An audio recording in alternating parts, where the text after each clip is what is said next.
So guys, I'll be replacing the PCV valve of the VW TSI 2.0 engine today.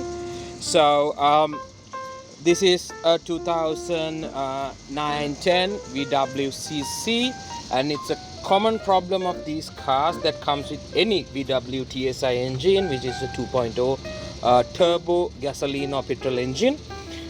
It's the PCV valve. So the PCV valve is I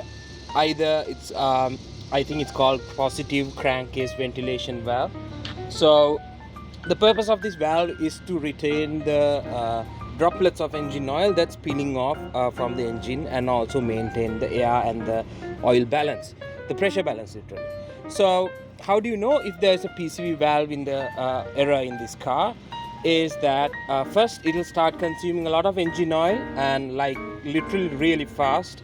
So I'm talking about a visible drop within a week or so. And also the engine oil might start oozing from the PCV valve ends. I'll show you that. And also you might get a check engine light with an error code of 0171, which is a lean bank sensor that shows that your air fuel mixture is wrong and it needs to be corrected. And possibly the other symptom of a PCV valve clog or damage would be for the car to literally have a rough idle, the idle be dropping, and also getting an EPC light, cause this oil that comes from the PCV valve tends to drip into the intake manifold and to the intake here, so that it would clog the throttle body and give a EPC light. So I'll show you what the PCV valve is. Let's just take off this engine cover. So this is the PCV valve, and it has two connection hoses, one to the intake manifold and one goes to the turbo hose down here. So to remove this PCV valve, what we should be doing is we have to remove these two coils, the first two coils, and we'll have to unbolt these T30 Torx nuts to remove the PCV valve. And also a point of note that I said that there is visible oil leak from the PCV valve. You can see my finger, I'm just rubbing it. See, you can see oil here. So engine oil leaking from the PCV valve is also something that you'll be noting. And also it's really important to know, when you're changing the PCV valve, you should be also changing both the hoses. You know why? Because I changed this PCV valve a month ago and it did not resolve my problem. Even on the forums, it's recommended to change the hoses, and I learned my lesson in a rather expensive way, because I would not be able to buy the hoses separately, or it will be extremely costly to buy the hoses separately. So I had to buy all three units again. So without further ado, now you know the causes of the PCV valve leak and the symptoms. Let's jump into removing this PCV valve, and I'll educate you on how to do during the process. Now I have removed one of the ignition coils. In this engine there is no nut that's holding the ignition coils, so it's about some vacuum pressure that's holding it. So it might take a couple of tries to wobble it side by side. Don't exert too much force, it might break. Please remember that this is plastic on top of it, so you might need to pry it softly with maybe a prying tool or a soft edged screwdriver, and then just pull it out. So these are my ignition coils. That's all I need to remove at this point of time. So we can see oil that's oozed out of this PCV valve here, and that's the reason for the drop of engine oil. So let's start removing this and the hoses. So you can see I have removed the clips and the ignition coils at the moment. You see that I have removed the hose clamps here, and you see the intake that goes to the turbo down there. is flooded with engine oil. So you see there's a problem with the PCV valve hose. That is this, the covered with the foil that goes to the PCV valve under this coil. So there's a serious problem with the PCV valve, and we need to replace both the hoses and also the PCV valve. So I've removed the hose from the turbo intake route, and I have removed the hose from the intake manifold. It's simple, it's just a clip. You press it and remove the clip. So now the PCV valve is unplugged from both ends. So we'll have to unscrew the PCV valve and replace it with the new one that I just received.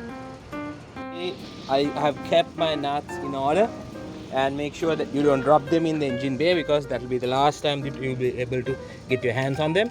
So now I'm removing my PCV valve. It's just unscrewed, and you can see engine oil all over the place, just oozing here. You can see it's been dumping engine oil here and there.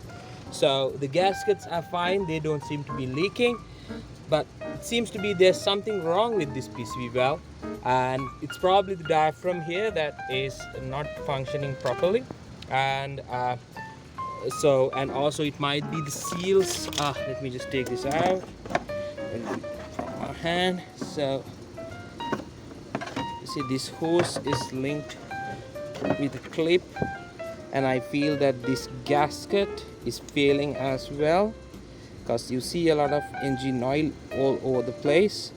So all in all, this is a failed system, and I'll have to now replace it with the new Leoride PCV valve and the hoses.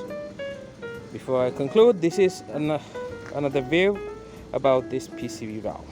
So I've got my nib PCV valve and the hoses. This is the hose to the intake manifold, and this is to the turbo intake. And ladies and gentlemen, this is the PCV valve, brand new, and functions really good. It looks good, and the places that I got this from, I'll make sure to drop a link on the description in the future. But this is the new PCV valve, and that is how the engine looks once the PCV valve or the crankcase ventilation is open. You can see the crankshaft inside, and also to please make sure that never drop any dust or nuts inside, or you'll make your engine crumble into pieces the moment it starts. So please make sure to keep the bay open and not to drop anything. And once you open this, get your new PCV valve, slowly wipe the oil on the gasket margins off outwards, otherwise you might drop dust particles inside. And once you do that, it's time to replace the new PCV valve. So let's go ahead and do that. Now you see that I have connected the hoses, and make sure to get a fairly tight seal, and these gaskets were new, and they made quite a tight seal, unlike the previous PCV valve hoses. So we have got the unit together, and that's how the unit would be going inside. The silver end with the foil would be connecting to the turbo intake, and this end would be connecting to this place, which is the intake manifold. So I'll do the remaining part, and I'll continue with the video. So you see I have fixed all the nuts, the T30s, and make sure that you fix them all. And please remember that these are aluminium engine blocks, so do not over thread it, cross thread it, and do not use a lot of force on it. Just hand tighten it, but give it enough tightening to seal the pressure inside the hose, and make sure that all hose ends are tightly clamped, and just like that. See a lot of oil here and there, but yep.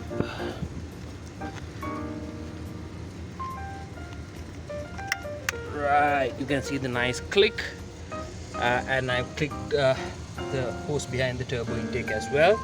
So and also make sure you gradually tighten the nuts of the PCV valve. So do not over tighten from the first nut. Just screw them in, and then start tightening from one end to the other, slowly starting from left to right, one end then the other one. So you can see nicely tightening and sealing up to the engine block. So once you do that, make sure to fix in the engine ignition coils, and also connect the ports to the ignition coils. And make sure if you're low on engine oil, just to fill it up again, and keep an eye on the engine oil levels.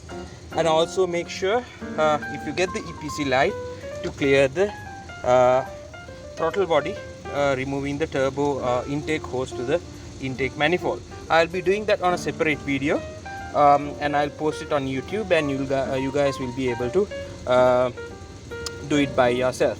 So why I'm doing this stuff is, if you're in a foreign country like the US, the cost for such repair for what I've done now would be exceeding even $1,000 or $2,000, and you can easily do it yourself watching these YouTube videos. And I'm doing it myself. I'm not a mechanic by profession, but I've been a car enthusiast for a while. So if you are not used to this stuff, it's okay to go to a mechanic.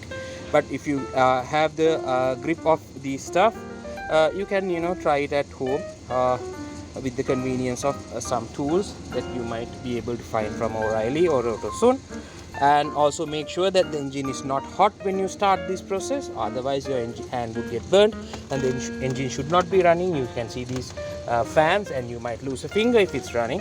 So it's best done after an off day, on a Saturday or a Sunday morning, and it's best if you have someone to help you out to remove these nuts, keep them in order, and fix them again. So thank you guys, and I hope that you would be able to fix your problem as well.